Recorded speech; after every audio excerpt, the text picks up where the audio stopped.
খালেদা জিয়ার স্বাস্থ্য পরীক্ষা চলছে লন্ডন ক্লিনিকে। রিপোর্ট পর্যালোচনা করে দুদিনের মধ্যে চিকিৎসা হবে। চিকিৎসা প্রণালী জানালেন ব্যক্তিগত চিকিৎসক। ক্ষমতায় টিকে থাকতে অসুস্থ প্রতিযোগিতার অভিযোগ। মির্জা ফখরুলের দাবির আদায় নিয়ে ট্রাইব্যুনালে বিএনপি। ২,০০০-এর বেশি নেতাকর্মীকে হত্যার অভিযোগ দায়ের। শেখ হাসিনার দুর্নীতির ফিরিস্তি খুঁজতে গঠন হচ্ছে যৌথ টাস্ক ফোর্স। সুবিধাভোগী ৯ প্রতিষ্ঠানের অভিযোগ খতিয়ে দেখছে কমিটি। নিক্সনের বিরুদ্ধে দুদকের মামলা। জুলাই ঘোষণাপত্র তৈরিতে দলগুলোর সঙ্গে আলোচনা আগামী সপ্তাহে। প্রকাশ্যে কিছুটা দেরির ইঙ্গিত উপদেষ্টা মাহফুজের। কমিশন রিপোর্ট নিয়ে আলোচনার পর নির্বাচনের রূপরেখা।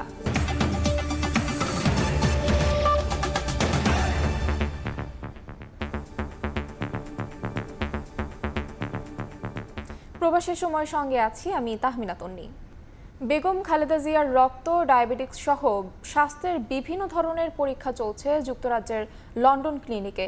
রিপোর্ট পর্যালোচনা করে আগামী দুদিনের মধ্যে চিকিৎসা প্রণালী ঠিক করবেন চিকিৎসকরা। লন্ডনের স্থানীয় সময় বৃহস্পতিবার এ তথ্য জানিয়েছে বিএনপির চেয়ারপারসনের ব্যক্তিগত চিকিৎসক AZM জাহিদ হোসেন। বিস্তারিত শোয়েব কবিরের রিপোর্টে। উন্নত চিকিৎসার জন্য ঢাকা থেকে কাতারের আমিরের পাঠানো বিশেষ এয়ার অ্যাম্বুলেন্সে বুধবার লন্ডন পৌঁছান বিএনপির চেয়ারপারসন বেগম খালেদা জিয়া। পরে বাংলাদেশ সময় সন্ধ্যা 6:30টায় দ্য লন্ডন ক্লিনিকে ভর্তি করা হয় তাকে। সেখানে অধ্যাপক ডক্টর প্যাট্রিক কেনেডির অধীনে চিকিৎসাধীন সাবেক প্রধানমন্ত্রী। বৃহস্পতিবার হাসপাতালের সামনে সাংবাদিকদের ব্রিফিং করেন বাংলাদেশ থেকে লন্ডনে আসা বেগম জিয়ার ব্যক্তিগত চিকিৎসক এবং বিএনপির স্থায়ী কমিটির সদস্য অধ্যাপক ডক্টর AZM জাহিদ হোসেন। জানান, দলের চেয়ারপারসনের শারীরিক অবস্থা স্থিতিশীল রয়েছে, তার পরীক্ষা নিরীক্ষা চলছে। 2 দিনের মধ্যে ঠিক হতে পারে চিকিৎসা পদ্ধতি। বিশেষজ্ঞ চিকিৎসকরা ওনার স্বাস্থ্য পরীক্ষা করেছেন এবং অ্যাকর্ডিংলি ওনার স্বাস্থ্য পরীক্ষার কিছু নিরীক্ষা করার জন্য অ্যাডভাইস করেছেন।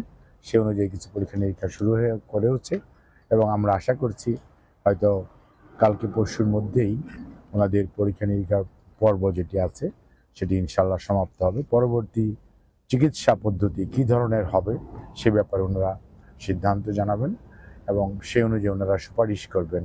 বাংলাদেশ থেকে আসা চিকিৎসকদের সঙ্গে আগামী মঙ্গলবার বসতে পারে লন্ডন ক্লিনিকে সমন্বিত মেডিকেল বোর্ডের সদস্যরা। হাসপাতালে বেগম জিয়ার পাশে রয়েছেন তার বড় ছেলে তারেক রহমান ও পুত্রবধূ জুবাইদা রহমান। দীর্ঘদিন পরে পারিবারিক এই মুহূর্তগুলোতে সাবেক প্রধানমন্ত্রীকে বেশ উচ্ছ্বসিত দেখা গেছে বলে জানান যুক্তরাজ্য বিএনপির শীর্ষ 2 নেতা। এত বছর পরে পরিবারের সাথে দেখা হয়েছে, এটাতেও একটা আনন্দ কাজ করছে এবং যুক্তরাজ্য বিএনপি আমরা প্রেসিডেন্ট সেক্রেটারি সহ আমাদের দলের সব নেতাকর্মীরা আমরা তারা খোঁজখবর আমরা আমাদের মাধ্যমে তারাও নিচ্ছেন। ঘরোয়া পরিবেশে খাওয়া দাওয়া ওই খাচ্ছেন উনি এবং খুব আমেজ করে খাচ্ছেন। আমরা যেটা ফিল করতেছি, আমরা যেটা দেখতেছি। পুরোপুরি সুস্থ হওয়ার পরে হাসপাতাল থেকে পুত্র তারেক রহমানের বাসায় যাবেন বেগম জিয়া। সেখান থেকে সৌদি আরবে ওমরা শেষে দেশে ফিরবেন তিনি। যুক্তরাজ্যের বিখ্যাত দি লন্ডন ক্লিনিকে চলছে অভিজ্ঞ চিকিৎসক প্রফেসর ডক্টর প্যাট্রিক কেনেডির তত্ত্বাবধানে বেগম খালেদা জিয়ার চিকিৎসা। পর্যাপ্ত পরীক্ষা নিরীক্ষা শেষে তার চিকিৎসার পরবর্তী ধাপগুলি সম্পর্কে সিদ্ধান্ত নেওয়া হবে বলে জানা গেছে। শোয়েব কবির, সময় সংবাদ, লন্ডন। কিছু ব্যক্তি মানুষের মধ্যে বিভেদ তৈরি করছে। তাদের দ্বারা বিভ্রান্ত না হতে নেতাকর্মী ও জনগণকে আহ্বান জানিয়েছেন বিএনপির মহাসচিব মির্জা ফখরুল ইসলাম আলমগীর। গুলশানে বেগম জিয়াকে নিয়ে লেখা বইয়ের মোড়ক উন্মোচন অনুষ্ঠানে মির্জা ফখরুল আরও বলেন, ক্ষমতায় টিকে থাকার জন্য এক ধরনের অসুস্থ প্রতিযোগিতা শুরু হয়েছে। দুর্নীতির 2 মামলায় কারাবন্দী ছিলেন BNP chairperson Begum Khaleda Zia. 5 August পরবর্তী আইনি প্রক্রিয়ায় অভিযোগ মিথ্যা প্রমাণ হওয়ায় সর্বোচ্চ আদালত থেকে খালাসও পান তিনি। বিএনপি নেত্রীর এই কারাবন্দী জীবন নিয়ে লেখা রাজবন্দির জবানবন্দি বইয়ের মোড়ক উন্মোচন করেন দলটির মহাসচিব মির্জা ফখরুল ইসলাম আলমগীর। গুলশানে আয়োজিত এই অনুষ্ঠানে তিনি বলেন, দলীয় কর্মীদের আন্দোলনেই বেগম খালেদা জিয়া দেশের বাইরে চিকিৎসা নেওয়ার সুযোগ পেয়েছেন। মামলা প্রত্যাহার ও তা থেকে মুক্তি পেলে তারেক রহমান দেশে ফিরবেন বলেও জানান মির্জা ফখরুল। আমাদের ভারপ্রাপ্ত চেয়ারম্যান সাহেব তিনি মুক্ত হবেন অল্প দিনের মধ্যেই পুরোপুরি কেস থেকে। তিনিও এসে আমাদের মাঝে উপস্থিত হবেন। জুলাই গণঅভ্যুত্থানের পর কিছু মানুষ দেশে বিভক্তি তৈরি করছে অভিযোগ করে বিএনপি মহাসচিব বলেন, ক্ষমতায় থাকতে অশুভ প্রতিযোগিতা করছেন কেউ কেউ। হাসিনা চলে যাওয়ার পর থেকে, পালানোর পর থেকে অসুস্থ একটা প্রতিযোগিতা শুরু হয়েছে ক্ষমতায় টিকে থাকবার জন্য। আমি জানি না, কিছু মানুষ একেবারে যেন ডেসপারেট হয়ে গেছে যে তার দেশকে ভাগ করবে, আবার জনগণকে বিভক্ত করবে। একই দিন জাতীয় প্রেস ক্লাবে এক আলোচনা সভায় বিএনপির স্থায়ী কমিটির সদস্য অবসরপ্রাপ্ত মেজর হাফিজউদ্দিন আহমেদ বলেন, নির্বাচন দিতে যত দেরি হবে ষড়যন্ত্র তত বৃদ্ধি পাবে। দেশের আইন শৃঙ্খলা পরিস্থিতিকে যদি দৃঢ় হাতে নিয়ন্ত্রণ করতে হয় একটি নির্বাচিত সরকার প্রয়োজন। নির্বাচন দিতে যত দেরি হবে ততই শেখ হাসিনার ষড়যন্ত্র করার সুযোগ পাবে। এদিকে বিএনপির প্রতিষ্ঠাতা সাবেক রাষ্ট্রপতি জিয়াউর রহমানের সমাধিতে ফুল দিয়ে শ্রদ্ধা জানিয়েছেন 15 বছর পর দেশে ফেরা যুক্তরাজ্য শাখা স্বেচ্ছাসেবক দলের সভাপতি নাসির আহমেদ শাহিন। এ সময় তার সঙ্গে ছিলেন দলের যুগ্ম মহাসচিব ইমরান সালে প্রিন্স সহ সংগঠনের নেতাকর্মীরা। আহমেদ সালেহীন, সময় সংবাদ, ঢাকা। বিএনপি ও সহযোগী সংগঠনের নেতাকর্মীকে ক্রসফায়ারে হত্যার ঘটনায় আন্তর্জাতিক অপরাধ ট্রাইব্যুনালে অভিযোগ দায়ের করেছে বিএনপি। 2008 থেকে 24 সালের 5 আগস্ট পর্যন্ত সারা দেশের জেলা, উপজেলা, মহানগর ও ইউনিয়ন পর্যায়ে পর্যন্ত 2000-এর বেশি নেতাকর্মীকে ক্রসফায়ার ও হত্যার অভিযোগ আনা হয়। এছাড়া 153 জনকে গুমের অভিযোগ করা হয়েছে ট্রাইব্যুনালে। আন্তর্জাতিক অপরাধ ট্রাইব্যুনালে প্রথমবারের মতো বিএনপির প্রতিনিধি দল। আওয়ামী লীগের আমলে সারা দেশে 2276 জন বিএনপি নেতাকর্মীকে ক্রসফায়ারে হত্যার অভিযোগে শেখ হাসিনাকে প্রধান আসামি করে অভিযোগ দায়ের করেছে দলটি। অজ্ঞাতনামা আসামি করা হয়েছে প্রায় শতাধিক ব্যক্তিকে। জেলাভিত্তিক ক্রসফায়ারে নিহত নেতাকর্মীদের তালিকা সংযুক্ত করে বিএনপির মহাসচিব মির্জা ফখরুল ইসলাম আলমগীরের স্বাক্ষরিত চিঠিতে বলা হয়েছে, বিএনপিকে ধ্বংস ও নিশ্চিহ্ন করতেই নেতাকর্মীদের গুম করে হত্যা করে সে সময়ের আওয়ামী লীগ সরকার। বিএনপিকে নির্মূল নিশ্চিহ্ন করার জন্য, দলের নেতাকর্মীদেরকে নেতাশূন্য করার জন্য, কর্মীদেরকে গুম করে অপহরণ করে এ পর্যন্ত আমাদের প্রাপ্ত তথ্য অনুযায়ী 2276 জনকে আওয়ামী লীগের সন্ত্রাসীরা এবং কিছু আইন শৃঙ্খলা বাহিনীর সদস্যরা ক্রসফায়ারের নামে হত্যা করেছে। ইলিয়াস আলী, চৌধুরী আলম সহ 153 জনকে গুমের অভিযোগ আনা হয়েছে ট্রাইব্যুনালের প্রসিকিউশনে। গুমের মধ্যে হত্যাও করা হয়েছে, এখনো পর্যন্ত গুমও আছে। তার একটি তালিকা আমাদের মাননীয় মহাসচিব সাহেবের স্বাক্ষরিত একটি অভিযোগ আমরা এখানে জমা দিলাম। গুম ও ক্রসফায়ারের অভিযোগ তদন্ত করে জড়িতদের বিরুদ্ধে আইনি ব্যবস্থা নেওয়ার অনুরোধ জানিয়েছে বিএনপি। আফজাল হোসেন, সময় সংবাদ, ঢাকা। ক্ষমতাচ্যুত প্রধানমন্ত্রী শেখ হাসিনার দুর্নীতির ফিরিস্তি খুঁজতে দুদকের নেতৃত্বে যৌথ টাস্ক ফোর্স গঠনের সিদ্ধান্ত নিয়েছে রাষ্ট্রীয় বিভিন্ন সংস্থা। এছাড়া বিগত সরকারের সময় সুবিধাভোগী শীর্ষ 9 ব্যবসা প্রতিষ্ঠান ও সাবেক ভূমিমন্ত্রী সাইফুজ্জামানের বিরুদ্ধে অনুসন্ধানে আলাদা কমিটি গঠন করেছে দুদক। এদিন 3100 কোটি টাকার অবৈধ লেনদেনের অভিযোগে সাবেক এমপি নিক্সনের বিরুদ্ধে মামলা করেছে দুদক। ট্রাইব্যুনালে বিচারের মুখোমুখি করতে নেওয়া হয়েছে নানা উদ্যোগ। এর মাঝেই নতুন করে বিগত 15 বছরে শেখ হাসিনার দুর্নীতির গল্প আলোচনার খোরাক যোগাচ্ছে। রূপপুর পারমাণবিক বিদ্যুৎ প্রকল্প সহ 9 মেগা প্রকল্প থেকে 80,000 কোটি টাকা লুটপাট, পূর্বাচল প্রকল্পে নিয়ম ভেঙে প্লট গ্রহণ, বিদেশে হাজার হাজার কোটি টাকা পাচারের মতো অভিযোগ উঠেছে ক্ষমতাচ্যুত প্রধানমন্ত্রীর বিরুদ্ধে। চারিদিকে যখন দুর্নীতির এত অভিযোগ, তখন দুদকের একার পক্ষে এসব দুর্নীতির লাগাম টানা সম্ভব নয়। তাই এনবিআর, সিআইডি ও বিএফআইইউ এর সমন্বয়ে যৌথ টাস্কফোর্সের মাধ্যমে দুর্নীতির ফিরিস্তি খুঁজে বের করতে চায় দুদক। এদিন এসালম, বেক্সিমকো, বসুন্ধরা সহ বিগত সরকারের সময় সুবিধাভোগী 9 ব্যবসায়ী প্রতিষ্ঠান এবং সাবেক ভূমিমন্ত্রী সাইফুজ্জামানের বিরুদ্ধে অভিযোগ খতিয়ে দেখতে প্রত্যেকটির জন্য আলাদা 3 সদস্যের কমিটি গঠন করেছে দুদক। এদিকে রাজনীতির মাঠে বিতর্কিত বক্তব্য দিয়ে আলোচিত ফরিদপুর 4 আসনের সাবেক এমপি নিক্সন চৌধুরী অবৈধ সম্পদ গড়েছেন সমান তালে। দুদকের মামলায় বলা হয়েছে 3100 কোটি টাকার অবৈধ লেনদেন ও 19 কোটি টাকার অবৈধ সম্পদ গড়েছেন নিক্সন দম্পতি। আর 441 কোটি টাকার অবৈধ লেনদেনের অভিযোগে নরসিংদী 2 আসনের সাবেক এমপি আনোয়ারুল আশরাফ খান ও তার স্ত্রীর বিরুদ্ধে মামলা করেছে দুদক। নিজ নামীয় এবং স্বার্থ সংশ্লিষ্ট বিভিন্ন প্রতিষ্ঠান নামীয় 17টি ব্যাংক হিসাব ব্যবহার করে 1760 কোটি টাকারও বেশি অস্বাভাবিক লেনদেনের অভিযোগে জনাব মিসেস তারিন হোসেন ও জনাব মুজিবুর রহমান চৌধুরীর বিরুদ্ধে আরও একটি মামলা রুজুর সিদ্ধান্ত গৃহীত হয়েছে। সাবেক মন্ত্রী এমপিদের অস্বাভাবিক লেনদেনের পেছনে কোনো ব্যাংক কর্মকর্তা জড়িত থাকলে তাদের বিরুদ্ধেও ব্যবস্থা নেওয়া হবে বলে জানান সংস্থাটির মহাপরিচালক। আমাদের তদন্তকালে যদি ব্যাংকারদের কোনো সংশ্লিষ্টতা আসে তাহলে তাদেরকেও আইন আমলে আনা হবে। তাসলিম তৌহিদ, সময় সংবাদ, ঢাকা। শেখ হাসিনাকে ফেরত চেয়ে ভারতকে পাঠানো চিঠির জবাব না পেলে তাগাদাপত্র দেবে ঢাকা। তবে কবে নাগাদ এই তাগাদাপত্র দেওয়া হবে সে সিদ্ধান্ত হয়নি। বৃহস্পতিবার বিকেলে পররাষ্ট্র মন্ত্রণালয়ের সাপ্তাহিক মিডিয়া ব্রিফিংয়ে এই কথা জানান মুখপাত্র। শেখ হাসিনার ভিসার মেয়াদ বাড়ানোর প্রসঙ্গে জানতে চাইলে বলেন, পাসপোর্ট বাতিল হলে ভিসার কার্যকারিতা থাকে না। ছাত্র জনতার গণ অভ্যুত্থানের মুখে 5 আগস্ট ভারতে পালিয়ে যান সাবেক প্রধানমন্ত্রী শেখ হাসিনা। সেই থেকে তিনি ভারতে কোন স্ট্যাটাসে রয়েছেন তা 5 মাস পরও অজানা বাংলাদেশ সরকারের কাছে। পররাষ্ট্র মন্ত্রণালয়ের নিয়মিত ব্রিফিংয়ে জানানো হয়, বাংলাদেশি নাগরিক হিসেবে বন্দি বিনিময় চুক্তির আওতায় শেখ হাসিনাকে ভারতের কাছ থেকে ফেরত চাওয়া হয়েছে। শেখ হাসিনার পাসপোর্ট বাতিলের বিষয়টি ভারত অবহিত কিনা জানতে চাইলে মুখপাত্র বলেন, বাংলাদেশের কোনো নাগরিকের পাসপোর্ট বাতিল হলে মিশনের মাধ্যমে সে দেশের সরকারকে জানিয়ে দেওয়া হয়। কারো পাসপোর্ট বাতিল হলে ভিসার কার্যকারিতা থাকে না বলেও জানান তিনি। তাগিদপত্রের ব্যাপারে আমাদের যে আগের বক্তব্য, আমরা আমাদের অনুরোধ জানিয়েছি, আমরা ফেরত চেয়েছি, আমরা ভারতের উত্তরের জন্য অপেক্ষা করব। যখন একটা পাসপোর্ট বাতিল করা হয় তখন এটা সংশ্লিষ্ট বাংলাদেশ মিশনের মাধ্যমে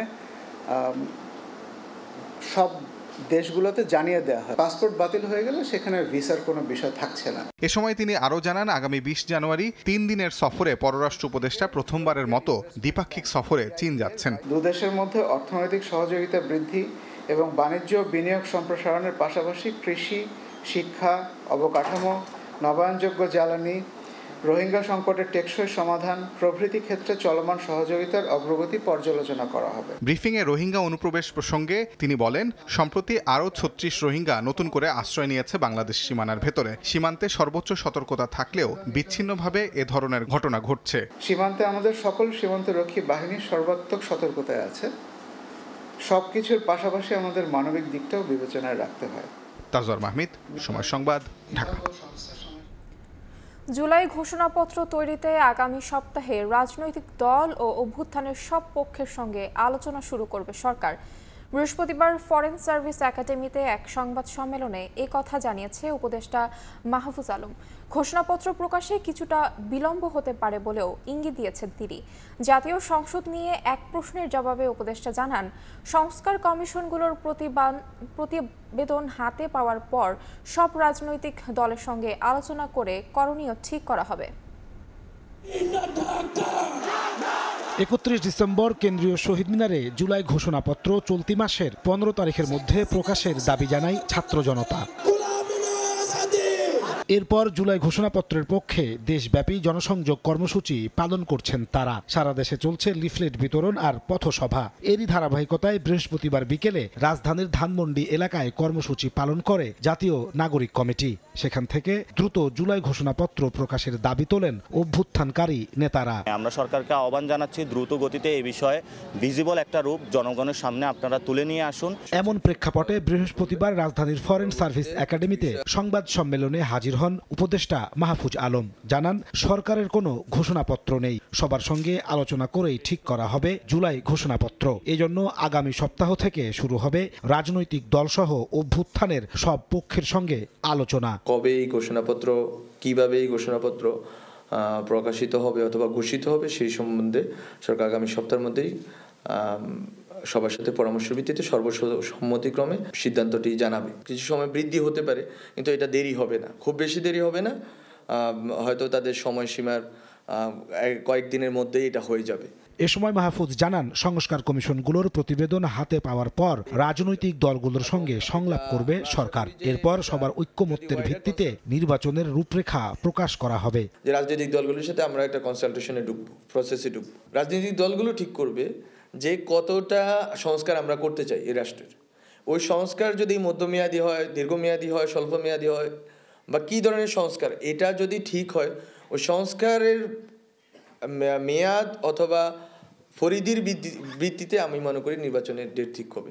সংবাদ সম্মেলনে প্রধান উপদেষ্টার প্রেস সচিব শফিকুল আলম বলেন, ফেব্রুয়ারির মধ্যে সব শিক্ষার্থীর হাতে বই পৌঁছে দেয়া হবে। পাঠ্যপুস্তক আগামী মাসের মধ্যে সবাই হাতে পাবেন। নাজমুস সালেহী, সময় সংবাদ, ঢাকা। চট্টগ্রাম আদালতের বারান্দা থেকে গায়েব হওয়া 2000 মামলার নথি উদ্ধার করা হয়েছে। এসব নথি 16 টাকা কেজি দরে ভাঙ্গারির দোকানে বিক্রি করেছিলেন চা বিক্রেতা রাসেল। আদালতের সিসিটিভি ফুটেজ বিশ্লেষণ করে তাকে গ্রেফতারের পরই এসব নথির সন্ধান পায়। চট্টগ্রামের কোতোয়ালি থানার করিডোরে পড়ে থাকা এসব নথির বস্তায় রয়েছে হত্যা, মাদক, চোরাচালান, বিস্ফোরণের মতো বিভিন্ন গুরুত্বপূর্ণ মামলার কাগজপত্র, যা সম্প্রতি মহানগর পিপি কার্যালয়ের বারান্দা থেকে গায়েব হয়েছিল। গত 6 জানুয়ারি মহানগর দায়রা জজ আদালতের সরকারি কৌশলী কোতোয়ালি থানায় জিডি করলে নথির খোঁজে নামে পুলিশ। এই সময় আদালতের সিসিটিভি ফুটেজ বিশ্লেষণ করে আদালত চত্বরেরই চায়ের দোকানদার রাসেলকে শনাক্ত করা হয়। তথ্য প্রযুক্তির সহায়তায় নগরের বাকলিয়া এলাকা থেকে গ্রেফতার করা হয় তাকে। এরপর তার দেয়া তথ্য অনুযায়ী বুধবার সারারাত অভিযান চালিয়ে নগরীর পাথরকাটা এলাকার এক ভাঙারির দোকান থেকে গায়েব হওয়া নথির মধ্যে 9 বস্তা উদ্ধার করা হয়। চুরির পর ভাঙারির দোকানে 16 টাকা কেজি দরে নথিগুলো বিক্রি করে রাসেল। সে 28 থেকে 30 ডিসেম্বরের বিভিন্ন সময়ে অল্প অল্প করে নথি সরিয়ে নেয়। অপ্রয়োজনীয় বাতিল কাগজ মনে করে এসব নথি সরিয়ে বিক্রি করে দেয় বলে প্রাথমিকভাবে পুলিশের জিজ্ঞাসাবাদে জানায় রাসেল। এই ব্যাপারে আমরা তদন্ত করতেছি, তার সাথে আর কে জড়িত আছে অথবা অন্য কোনো ইস্যু আছে কিনা এটা আমরা তদন্তপূর্বক পরবর্তী ব্যবস্থা নেব। এদিকে আদালতের সব জায়গায় সিসি ক্যামেরা লাগানো সহ নিরাপত্তা বাড়ানোর দাবি পিপি সহ আইনজীবীদের। পুরো আদালত এলাকা, বিচারিক এলাকা সবটাই আপনার ইম্পর্টেন্ট জায়গা এবং সবগুলোকে নিরাপত্তার সুব্যবস্থা করা হোক। সব জায়গাতে সিসি ক্যামেরা লাগানো হোক, যাতে ভবিষ্যতে আর এই ধরনের কোনো ঘটনা ঘটতে না পারে। সেই জন্য আমি মিটিংয়ে আমি বলেছি, দাগি আসামের কোনো গুরুত্বপূর্ণ রেকর্ড এখানে থাকতেই পারত, উনি যদি এটা সরিয়ে ফেলতো তাহলে দায়ভার কে নিত। তো আমার মনে হয় আজকের যে উদ্ধারটা হয়েছে এটা আমি পুলিশকে ধন্যবাদ জানাই। চট্টগ্রাম মহানগর পিপি অফিসের জায়গা না থাকায় গত বছরের এপ্রিলে অফিসটির বাইরে এসব নথি রাখা হয়েছিল। আদালতের অবকাশকালীন সময়ের মধ্যে গত 13 ডিসেম্বর থেকে 31 ডিসেম্বরের মধ্যে যা উধাও হয়। ফেদুসলিপি, সময় সংবাদ, চট্টগ্রাম। চলতি অর্থবছরের মাঝপথে এসে ভ্যাট ও সম্পূরক শুল্ক বাড়িয়েছে সরকার। ফলে মোবাইল ফোনে কথা বলা ও ইন্টারনেট ব্যবহারে সম্পূরক শুল্ক বাড়ানো সহ খরচ বেড়েছে শতাধিক পণ্য ও সেবায়। বৃহস্পতিবার এই অধ্যাদেশ জারি করা হয়। চলতি অর্থবছরের শেষ 6 মাসে রাজস্ব আদায় বাড়াতে ভ্যাট বসানো এই উদ্যোগ নিয়েছে জাতীয় রাজস্ব বোর্ড এনবিআর। রেস্তোরাঁ সেক্টরের ক্ষুদ্র উদ্যোক্তারা এবং ভোক্তার উপর অযৌক্তিক হারে ভ্যাট বৃদ্ধি ও সম্পূরক শুল্ক নির্ধারণের সিদ্ধান্ত অন্যায়যৌক্তিক। এই বর্ধিত ভ্যাট সম্পূরক শুল্ক আরোপের সিদ্ধান্ত সম্পূর্ণরূপে প্রত্যাহার করার জন্য জোর দাবি জানাচ্ছি। অন্যথায় আমাদেরকে বিকল্প ব্যবসা চিন্তা করতে হবে। রেস্তোরাঁর ভ্যাট 5% থেকে 15% করার সিদ্ধান্ত থেকে সরে না এলে বন্ধ করে দেওয়া হবে খাবার রেস্তোরাঁ। বৃহস্পতিবার ব্যবসায়ীদের পক্ষ থেকে এমন হুঁশিয়ারি দেওয়ার কয়েক ঘন্টা পরই ভ্যাট ও সম্পূরক শুল্ক আইনে ব্যাপক পরিবর্তন এনে অধ্যাদেশ জারি করে জানিয়ে দেওয়া হয় শতাধিক পণ্য ও সেবায় ভ্যাট বাড়ানোর সিদ্ধান্ত পাকা করেছে সরকার। এতে মোবাইল ফোনে কথা বলা ও ইন্টারনেট ব্যবহারে সম্পূরক শুল্ক 20% থেকে বাড়িয়ে 23% করা হয়েছে। প্রথমবারের মতো 10% সম্পূরক শুল্ক বসানো হয়েছে ব্রডব্যান্ড ইন্টারনেট সেবায়।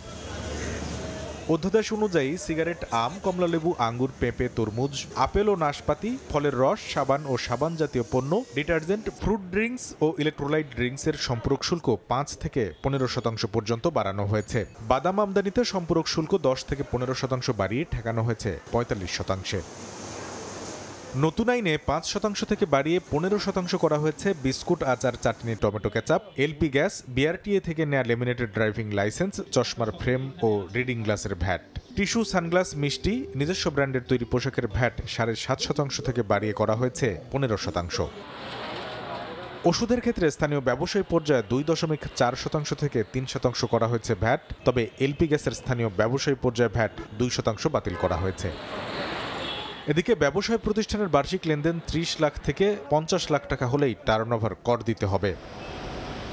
বিমানে ভ্রমণের ক্ষেত্রে অভ্যন্তরীণ রুটে আবগারি শুল্ক 200 টাকা বাড়িয়ে 700 টাকা ও সার্কভুক্ত দেশে 500 টাকা বাড়িয়ে 1000 টাকা করা হয়েছে। এছাড়া এশিয়ার দেশগুলোতে 2000 টাকা বাড়িয়ে 2500 টাকা এবং ইউরোপের দেশে বিমান ভ্রমণের ক্ষেত্রে আবগারি শুল্ক 3000 টাকা বাড়িয়ে করা হয়েছে 4000 টাকা। কামরুল হাসান সবুজ, সময় সংবাদ। ঢাকা। রমজানে খাদ্যপণ্যের ঘাটতি হবে না, তবে দ্রুত দাম নিয়ন্ত্রণে সরকারের হাতে আলাদিনের কোনো চিরাগ নেই, এমন মন্তব্য করেছে বাণিজ্য উপদেষ্টা। বৃহস্পতিবার সকালে সচিবালয়ে তুর্কি বাণিজ্য মন্ত্রীর সঙ্গে বৈঠকের পর এই কথা বলেন তিনি। সংকট না থাকলেও ঊর্ধ্বমুখী চালের বাজার সরকারকে শঙ্কায় ফেলেছে বলেও জানান বাণিজ্য উপদেষ্টা। এশিয়া ও ইউরোপের সংযোগকারী দেশ তুরস্ক এবার বাংলাদেশে বিনিয়োগ করতে আগ্রহী। অবকাঠামো, স্বাস্থ্য ও নবায়নযোগ্য জ্বালানি খাতে বিশেষ আগ্রহ দেশটির। এদেশের সামরিক খাতেও বিনিয়োগ করতে চায় তুরস্ক। এ লক্ষ্যে বৃহস্পতিবার সকালে বাণিজ্য উপদেষ্টার সঙ্গে সচিবালয়ে বৈঠক করেন দেশটির সফররত বাণিজ্য মন্ত্রী। বৈঠক শেষে সাংবাদিকদের কাছে তুরস্কের বিনিয়োগ আগ্রহের কথা জানান বাণিজ্য উপদেষ্টা। খাদ্য থেকে শুরু করে আমাদের শিল্প, আমাদের স্বাস্থ্য, আমাদের ইন্ডাস্ট্রি, তাদের জন্য বিশেষায়িত কোনো ইকোনমিক জোনও প্রতিষ্ঠা করতে হয়। সেগুলো সহ রিনিউয়েবল এনার্জি সেক্টরে সামরিক প্রযুক্তিতে তারা বিনিয়োগ করছে এবং তাদের এই বিনিয়োগের আগ্রহ দেখিয়েছে। আমাদের এটা এই কোঅপারেশনের ব্যাপারে আমরাও আগ্রহী।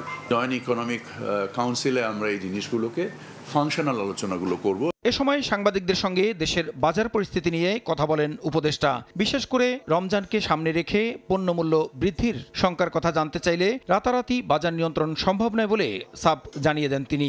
কোনো আলাদিনের চারাগ নেই যেটা দিয়ে আপনি যে সুইচ দিলেন কালকেই মার্কেটটা ঠিক হয়ে যাবে। রমজান কেন্দ্রিক আমাদের যদি যে প্রস্তুতির কথা বলেন, আমরা মনে করি আমরা সামগ্রিকভাবেই প্রস্তুত। চাল আমদানিতে প্রায় 63% মতো আমদানি শুল্ক ছিল, যেটাকে আমরা 3% নামিয়ে নিয়ে এসেছি। আমদানি শুরু হলেই যদি কেউ মজুদ করে থাকে অন্যায্যভাবে, এই মজুদটাও তারা ছাড়তে বাধ্য হবে। কোনো সংকট না থাকলেও ঊর্ধ্বমুখী চালের বাজার সরকারকে শঙ্কায় ফেলেছে বলেও জানান উপদেষ্টা। অন্য কোনো পণ্যে আমার জানা মতে তেমন কোনো অসঙ্গতি নেই বলে আমার ধারণা। প্রসূন আশিস, সময় সংবাদ, ঢাকা। আওয়ামী লীগ শাসন আমলে পুঁজিবাজারে সংগঠিত লুটপাট অনুসন্ধানের অগ্রগতি না থাকায় হতাশা ও ক্ষোভ প্রকাশ করছে বাজার সংশ্লিষ্টরা।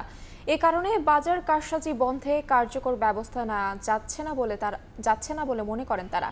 পুঁজিবাজারের বর্তমান পরিস্থিতি ও করণীয় নিয়ে সংবাদ সম্মেলনে এসব কথা উঠে এসেছে। আওয়ামী লীগ সরকার আমলে 1996 সালে ও পরে 2010 সালে বড় ধরনের ধসের মুখে পড়ে দেশের পুঁজিবাজার। ব্যাপক অনিয়ম ও শত শত কোটি টাকা লুটপাটে নিঃস্ব হন হাজার হাজার ক্ষুদ্র বিনিয়োগকারী। রাজনৈতিক পট পরিবর্তনের পর এসব দুর্নীতির অনুসন্ধানে কোনো অগ্রগতি নেই বলে মনে করেন পুঁজিবাজার সংশ্লিষ্টরা। বৃহস্পতিবার রাজধানীর ঢাকা ক্লাবে আয়োজিত এক সংবাদ সম্মেলনে এমন কথা বলেন ডিএসই ব্রোকার্স অ্যাসোসিয়েশন ডিবি এর সভাপতি। আমরা ডিসেন্ট্রালাইজেশন থেকে সেন্ট্রালাইজেশনে চলে যাচ্ছি। কমিশনকে যে পরিমাণ পাওয়ার দেওয়া আছে, যে পরিমাণ ক্ষমতা দেওয়া আছে stock market, capital market regulate করার জন্য, আমরা আশা করব যে কমিশন তার পূর্ণ ক্ষমতা প্রয়োগ করে। এ সময় ঢাকা স্টক এক্সচেঞ্জ ডিএসইর চেয়ারম্যান বলেন, দুর্বল কোম্পানির শেয়ারই পুঁজিবাজারে কারসাজির অন্যতম হাতিয়ার। পরিস্থিতি রোধে তার নেতৃত্বে ডিএসই ভূমিকা রাখতে চায়। অনেকগুলা মার্চেন্ট ব্যাংক বা ব্রোকারেজ হাউস অত্যন্ত দুর্দশাগ্রস্ত আছে নেগেটিভ ইকুইটির জন্য। সেটা নিয়ে কিভাবে সমাধান করা যায় সেটা নিয়ে আমরা কাজ করছি। বা ব্যাংকের বা ফাইন্যান্সিয়াল ইনস্টিটিউশনগুলোর যে capital market related exposure limit আছে সেটাকে কিভাবে বাজার সহায়ক করা যায় সেটা নিয়েও আমরা কাজ করছি। পুঁজিবাজারে বিদেশি বিনিয়োগ কমার জন্য ফ্লোর প্রাইসকে দায়ী করেন আর্থিক খাতের এই বিশেষজ্ঞ। দাবি জানান আসছে বাজেটে বাজার বান্ধব নীতি গ্রহণের। সাইফুল ইসলাম, সময় সংবাদ, ঢাকা। বৈশ্বিক নানা সংকটের পাশাপাশি বছর জুড়ে চরম অস্থিরতার পরেও সদ্য বিদায়ী বছরের $38 বিলিয়ন তৈরি পোশাক রফতানি করেছে বাংলাদেশ। 7% প্রবৃদ্ধি হিসাবে, যা আগের তুলনায় $2.5 মিলিয়ন মার্কিন ডলার বেশি। চড়া মূল্যের ম্যান মেড ফাইবারের তৈরি পোশাক উৎপাদন বাড়িয়ে বাড়তি আয় হলেও সংকটের মুখে রপ্তানি কিছুটা কমেছে বলে দাবি ব্যবসায়ীদের। সাখাওয়াত টিপুর ক্যামেরায় বিস্তারিত জানাচ্ছে কমল দে। ছাত্র জনতার গণ আন্দোলনে পুরো জুলাই আগস্ট উত্তাল বাংলাদেশে ইন্টারনেট ব্যবস্থা বন্ধ করে দেওয়ায় মারাত্মকভাবে ক্ষতিগ্রস্ত হয় গার্মেন্টস শিল্পের উৎপাদন। এরপর আওয়ামী লীগ সরকারের পতন হলে শুরু হয় নতুন করে গার্মেন্ট শিল্পের অস্থিরতা। কিন্তু এত সংকটের মাঝেও ঘুরে দাঁড়ানোর চেষ্টা করছে গার্মেন্ট শিল্প। বিশেষ করে সদ্য বিদায়ী বছরে 38.48 বিলিয়ন মার্কিন ডলারের পণ্য রফতানি করেছেন বাংলাদেশের গার্মেন্টস মালিকেরা। অথচ সংকটবিহীন 2023 সালে 35.88 বিলিয়ন মার্কিন ডলার পণ্য রপ্তানি হয়েছিল। 7% গ্রোথ আমরা দেখতে পাচ্ছি ভ্যালুর দিক দিয়ে। জ্যাকেট এক্সপোর্ট করছি প্রচুর পরিমাণে, ব্লেজার এক্সপোর্ট করছি, সেগুলো সবগুলো এফওবি আপনার $10 to $15 উপরে। বিজিএমই এর তথ্য অনুযায়ী 2024 সালে প্রবৃদ্ধি অর্জনে বড় ধরনের ভূমিকা রেখেছে নিটওয়্যার পণ্য, যার পরিমাণ 20.52 বিলিয়ন মার্কিন ডলার। তার বিপরীতে ওভেন পণ্য রপ্তানি হয়েছে 17.95 মার্কিন ডলারের। সাম্প্রতিক সময়ে পরিমাণগতভাবে তৈরি পোশাকের রপ্তানি কিছুটা কমলো। ম্যানমেড ফাইবারের স্পোর্টসওয়্যার এবং অ্যাক্টিভওয়্যারের চাহিদা বাড়ায় বাংলাদেশের রপ্তানি আয়ে গতি স্বাভাবিক থাকছে। ম্যানমেড ফাইবারের এই পোশাকগুলো এখন কিন্তু ইন্টারন্যাশনাল মার্কেটে এত জনপ্রিয়, কারণ আসলে মানুষের এখন কিন্তু রুচি চেঞ্জ হয়েছে। একই সঙ্গে কয়েক বছর আগেও বাংলাদেশের গার্মেন্ট শিল্পের মূল বাজার ইউরোপ এবং আমেরিকা কেন্দ্রিক হলো এখন পরিস্থিতি অনেকটা পাল্টে যেতে শুরু করেছে। মধ্যপ্রাচ্য এবং আফ্রিকার মতো অপ্রচলিত বাজারে রফতানি আয় বাড়ানোর স্বপ্ন দেখছেন তৈরি পোশাক খাতের ব্যবসায়ীরা। এই সময়টা আমাদের যদি পরিস্থিতি স্থিতিশীলতায় আমরা নিয়ে আসতে পারি এবং বিভিন্ন ধরনের বিভিন্ন জায়গার মধ্যে কস্ট যদি আমরা মিনিমাইজ করতে পারি, একটা মাইন্ডসেট করতে পারি to grow in the business, export business, এটার জন্য সবার সহায়তা প্রয়োজন। বাংলাদেশে বর্তমানে বিজিএমই এর আওতাধীন 2564টি গার্মেন্টস কারখানা পুরোদমে চালু রয়েছে। বাংলাদেশের রপ্তানি আয়ের শীর্ষস্থানে রয়েছে তৈরি পোশাক খাত। আবার এ খাতকে পড়তে হচ্ছে নানামুখী জটিলতায়। সম্ভাবনা থাকার কারণে বিদেশি বায়াররা দামি পণ্য তৈরির ক্ষেত্রে বেছে নিচ্ছে বাংলাদেশকে। আবার সেই সম্ভাবনা নষ্ট হচ্ছে গার্মেন্টস ক্ষেত্রে অস্থিরতার কারণে। চট্টগ্রামের বায়েজিদ শিল্পাঞ্চল থেকে কমল দে, সময় সংবাদ। সৌদি সরকারের নিয়ম মেনে হজ যাত্রী পাঠানোর ক্ষেত্রে এজেন্সিগুলোর জন্য 1000 জনের কোটা বাধ্যতামূলক করা হয়েছে। এই সিদ্ধান্ত প্রত্যাখ্যান করে আগের সর্বনিম্ন 500 জনের কোটা বহাল রাখার দাবি জানিয়েছে বেসরকারি হজ এজেন্সি সংগঠন হাব। আগের বছরগুলোতে এজেন্সিগুলোর ক্ষেত্রে হজ যাত্রীর কোটা ছিল সর্বনিম্ন 100 থেকে সর্বোচ্চ 300 জনের। হঠাৎ করেই 4 জানুয়ারি এজেন্সি প্রতি 1000 জনের কোটা দিয়ে বিজ্ঞপ্তি দেয় ধর্ম মন্ত্রণালয়। সমাপ্ত হয়ে থাকে। মন্ত্রণালয় জানিয়েছে সৌদি সরকার এজেন্সি প্রতি কোটা 2000 করেছিল। এর বিপরীতে বাংলাদেশের পক্ষ থেকে এজেন্সি প্রতি কোটা 250 করার প্রস্তাব দেওয়া হয়, কিন্তু সৌদি সরকার সর্বনিম্ন 1000 জনের অনুমোদন করেছে। এক্ষেত্রে ধর্ম মন্ত্রণালয়ের কোনো সংশ্লিষ্টতা না থাকায় নির্দেশনা মেনেই কাজ করতে হবে এজেন্সিগুলোকে। বাংলাদেশে হজ এজেন্সি প্রতি সর্বনিম্ন কোটা 500 জন করার আবেদন সৌদি হজ ও উমরা মন্ত্রণালয়ের সুনির্দিষ্ট কমিটি কর্তৃক অনুমোদন করা হয়নি। অর্থাৎ বাংলাদেশ এজেন্সি প্রতি ন্যূনতম হজযাত্রী 1000 জনই থাকবে। হজ যাত্রীদের জন্য সেবাদানকারী কোম্পানি ও তাঁবু এলাকা নির্বাচন, মক্কা ও মদিনার হজ যাত্রীদের জন্য বাড়ি এবং হোটেল ভাড়া, ক্যাটারিং ও কোম্পানির সঙ্গে চুক্তি সম্পাদনের জন্য 8 জানুয়ারি বাংলাদেশকে চিঠি দেয় সৌদি সরকার। এসব কাজ সম্পাদনের সময় বেঁধে দেওয়া হয় 14 ফেব্রুয়ারি পর্যন্ত। উপদেষ্টা জানালেন, হজ চুক্তি সম্পাদনের জন্য শুক্রবার সরকারের একটি প্রতিনিধি দল যাবে সৌদি আরবে। এদিকে সকালে ঢাকা রিপোর্টার্স ইউনিটিতে সংবাদ সম্মেলন করে হাব সদস্যরা কোটা 500 জনে রাখার দাবি জানান। বলেন, বর্ধিত কোটা অযৌক্তিক, যা পূরণ করা সম্ভব নয়। তাদের দাবি না মানলে হজ কার্যক্রম বাতিলের হুঁশিয়ারিও দেয়া হয় সংবাদ সম্মেলনে। 1000 হাজিদেরকে সঠিকভাবে সেবা দিতে পারবেন না। সরকারের নির্দেশনায় 500 কোটা আমরা করে ফেলেছি, সেটা যেন বহাল থাকে। 2025 সালের হজের জন্য বাংলাদেশের কোটা 1,27,000-এর মধ্যে নিবন্ধন করেছেন 87,100 জন। এরই মধ্যে এজেন্সিগুলোর জমা দেয়া 74 মিলিয়ন রিয়ালও সৌদি সরকারের কাছে পাঠানো হয়েছে। সানবীর রূপল, সময় সংবাদ, ঢাকা। কুয়েতের ধর্ম মন্ত্রণালয়ের আমন্ত্রণে 3 দিনের সফরে দেশটিতে গেছে বাংলাদেশের জামায়াতে ইসলামের আমির ডক্টর শফিকুর রহমান। বুধবার ভোরে দেশটিতে পৌঁছান তিনি। সফরের প্রথম দিনে কুয়েতের ওজারাতুল ওয়াকাফের সচিব, বিভিন্ন ধর্মীয় এবং মানব কল্যাণ সংস্থার উচ্চ পর্যায়ের নেতাদের সঙ্গে সাক্ষাৎ করেন তিনি। একই দিন একটি দাতব্য সংস্থার একটি মতবিনিময় সভায় অংশ নিয়ে বিগত আওয়ামী লীগ সরকারের নিপীড়ন এবং বাংলাদেশের বর্তমান অবস্থা সম্পর্কে সংক্ষেপে বক্তব্য দেন জামায়াতের আমির। বলেন, শেখ হাসিনা ইসলামী ব্যাংকিং প্রক্রিয়াকে পুরোপুরি ধ্বংস করে দিয়েছে।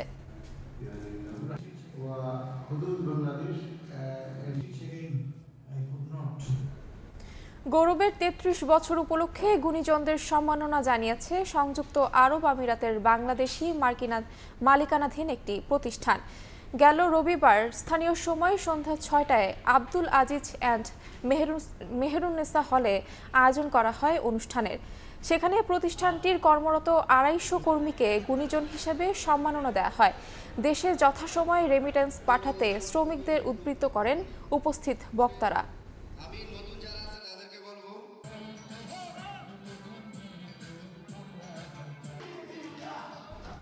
এ পর্যায়ে শীর্ষ সংবাদগুলো জানিয়ে দিচ্ছি আরও একবার।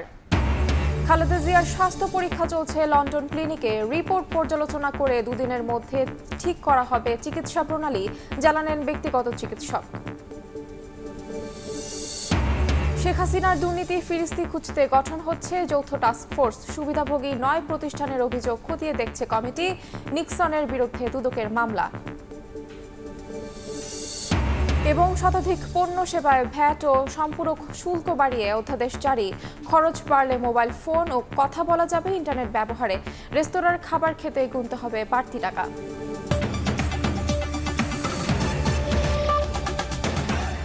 এই ছিল প্রবাসের সময়। সঙ্গে থাকুন সময়ের।